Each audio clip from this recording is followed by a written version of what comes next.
மாதா தொலைக்காட்சி அன்பர்களே, இறந்த நம்பிக்கையாளர்களின் ஆன்மாக்கள் இறைவனிலே நித்திய இளைப்பாற்றி அடைய நமது மாதா தொலைக்காட்சியோடு இணைந்து ஒரே குடும்பமாக மன்றாடுவோம்.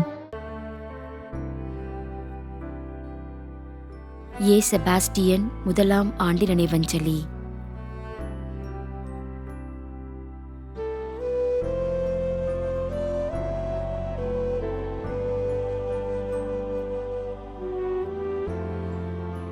ஆண்டனி சாமி 7ஆம் ஆண்டு நினைவஞ்சலி.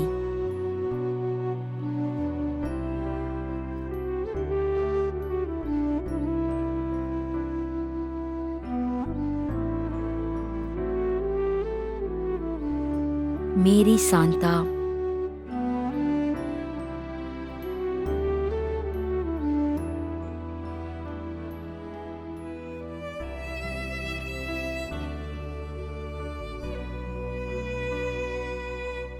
நிஷாந்த் வில்லவராயர்.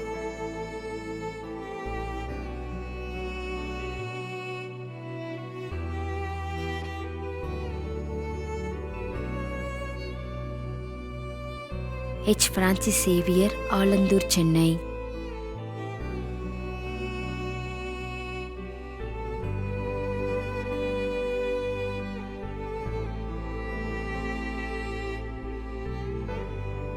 அமிர்தராஜ், லூர்து சுவாமி.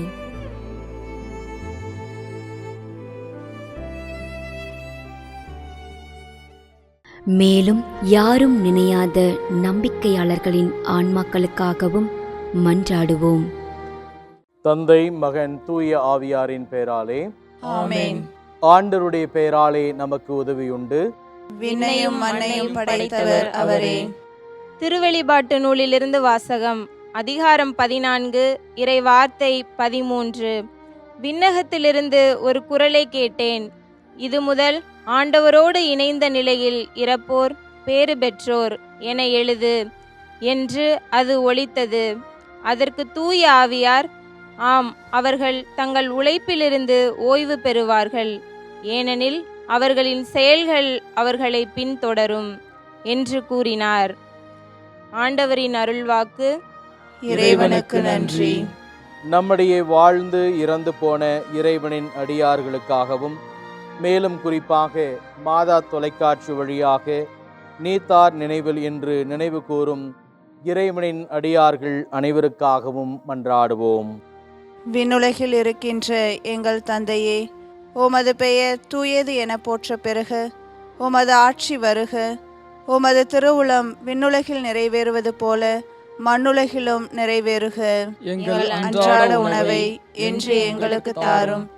எங்களுக்கு எதிராக குற்றம் செய்வோரை நாங்கள் மன்னிப்பது போல எங்கள் குற்றங்களை மன்னியும். எங்களை சோதனைக்கு உட்படுத்தாதேயும், தீமையிலிருந்து எங்களை விடுவித்தருளும். ஆமென். மன்றாடுவோமாக. இறைவா, இரக்கம் காட்டுவதும் மன்னிப்பு அளிப்பதும் உமது இயல்பு. ஆகையால் உமது திருவடிகளுக்கு வந்துள்ள இன்று நாங்கள் நினைவுகூரும் ஆன்மாக்கள் மீது இரக்கம் கொண்டு அவர்களுடைய குடும்பத்தார் மற்றும் மாதா தொலைக்காட்சி குடும்பம் செலுத்தும் ஜெபங்களை ஏற்று அவர்களது குற்றங்களையும் அவற்றுக்குரிய தண்டனையையும் மன்னித்து அமைதியையும் முடிவில்லா வாழ்வையும் தந்திடுமாறு எங்கள் ஆண்டவராகிய கிறிஸ்து வழியாக உம்மை மன்றாடுகிறோம். ஆமென். நிலையான இளைப்பாறுதலை ஆண்டவரே இவர்களுக்கு அளித்தருளும். முடிவில்லாத ஒளி இவர்கள் மேல் ஒளிர்வதாக. இறந்த நம்பிக்கையாளர்களின் ஆன்மாக்கள் இறைவனின் இரக்கத்தினால் அமைதியில் இளைப்பாறுவனவாக. ஆமென்.